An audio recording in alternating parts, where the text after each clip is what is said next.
avec vous que ça ne concerne pas seulement les étudiants, que c'est pas seulement un choix de vie, que de plus en plus de salariés s'y mettent, évidemment pour des questions de budget. Oui, c'est très étonnant. Selon une étude menée par Se Loger et à partager, on trouve de plus en plus de professionnels, jeunes et moins jeunes, parmi les colocataires, les actifs. Hein. Regardez, sont exactement aussi nombreux que les étudiants à opter pour la colocation, à 43%.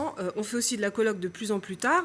La moyenne d'âge en colocation s'établit désormais à 27 ans. Alors même si ce sont les 21-25 ans qui représentent toujours le gros des colocataires, 21% ont entre 26 et 30 ans et 10% dépassent aujourd'hui la quarantaine.